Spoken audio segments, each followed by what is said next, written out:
नमस्कार. हर हर महादेव. त्रयोदशी ही तिथी देवांचे देव महादेव यांना समर्पित असून या दिवशी प्रदोष व्रत साजरे केले जाते. सोमवार असल्याने या व्रताला सोमप्रदोष असे म्हटले जाते. या दिवशी महिला अखंड सौभाग्यासाठी व्रत करतात. या व्रताच्या प्रभावाने व्यक्तीला सुख समृद्धी प्राप्त होते. भगवान शंकर आणि माता पार्वती यांना हे प्रदोष व्रत समर्पित असून त्याचे अनेक फायदे आहेत. प्रदोष व्रत करण्याचे फायदे काय आहेत, प्रदोष व्रत कसे करावे आणि या व्रताची कथा काय आहे, चला तर जाणून घेऊया. प्रदोष व्रत केल्याने कुटुंबात शांती राहते, नातेसंबंध मजबूत होतात, आरोग्य चांगले राहते, आजार कमी होतात. या व्रतामुळे समृद्धी मिळते, जीवनात येणारे अडथळे दूर होतात, घरात सुख शांती प्राप्त होते. तसेच या व्रतामुळे अनेक मनोकामना पूर्ण होतात. प्रत्येक महिन्याच्या शुक्ल आणि कृष्ण पक्षाच्या या त्रयोदशी तिथीला हे व्रत केले जाते. या दिवशी भगवान गणेश, भगवान कार्तिकेय, माता पार्वती, भगवान शंकर आणि नंदी महाराज यांची पूजा केली जाते. संपूर्ण दिवस उपवास केला जातो. भगवान शिव हे ग्रह नक्षत्र काळाचे स्वामी आहेत, म्हणून महादेवाला महाकाल असेही म्हणतात. सोमप्रदोष व्रत केल्याने कुंडलीतील चंद्राची स्थिती मजबूत होते असेही म्हटले जाते. स्त्रिया सौभाग्यासाठी आणि संतती सुखासाठी हे व्रत करतात.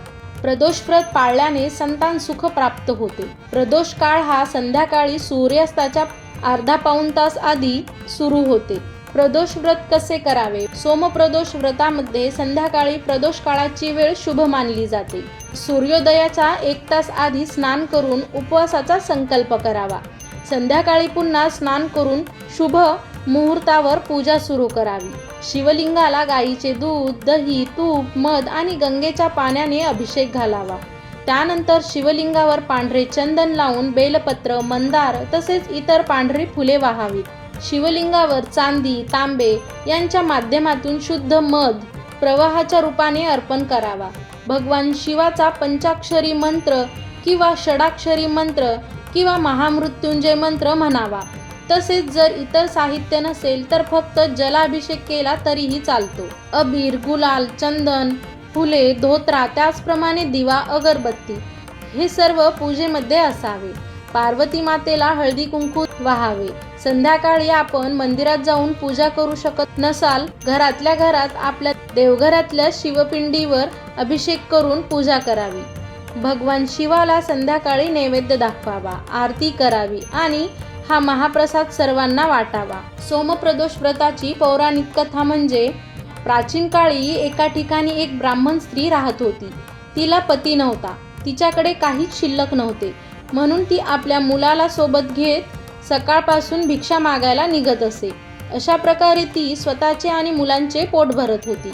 एके दिवशी घरी परत येत असताना त्या ब्राह्मण स्त्रीला एक मुलगा जखमी अवस्थेत दिसला. ती स्त्री त्या मुलाला आपल्या घरी घेऊन आली. तो मुलगा विदर्भाचा राजपुत्र होता. शत्रूंच्या सैनिकांनी त्याच्या राज्यावर हल्ला करून त्याच्या वडिलांना मारून त्या राज्यावर ताबा मिळवला होता. ब्राह्मण स्त्री त्या मुलाला घरी घेऊन आली. तो त्यांच्या घरी राहू लागला. कालांतराने तो राजपुत्र आणि त्या ब्राह्मण स्त्रीचा पुत्र हे दोघे मोठे झाले. त्यानंतर एके दिवशी अश्रुमती नावाची गंधर्व मुलगी त्या राजकुमाराच्या प्रेमात पडली. दुसऱ्या दिवशी ती मुलगी त्या राजकुमाराला तिच्या पालकांना भेटायला घेऊन आली.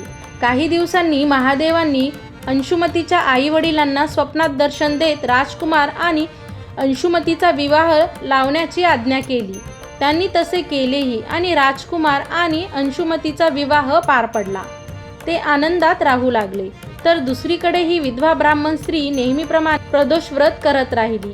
या व्रताचा प्रभाव असा झाला की त्या राजकुमाराला गंधर्व राजाच्या सैन्याची मदत मिळाली आणि त्याने विदर्भ राज्यातून शत्रूंना हुसकावून लावले आणि वडिलांचे गमावलेले राज्य परत मिळवले. त्यानंतर त्या राजपुत्राने त्या ब्राह्मण स्त्रीला आणि तिच्या मुलाला राज्याचा प्रधान बनवले. प्रदोष व्रताच्या प्रभावामुळे राजपुत्र आणि ब्राह्मणपुत्र यांचे दिवस सुधारले आणि महादेवांनी त्यांच्यावर कृपा केली. अशी ही प्रदोष व्रताची पौराणिक कथा. आवडल्यास कमेंटमध्ये हर हर महादेव लिहायला विसरू नका. अशाच नवनवीन माहितींसाठी चॅनलला नक्की लाईक, शेअर आणि सबस्क्राईब करा. धन्यवाद.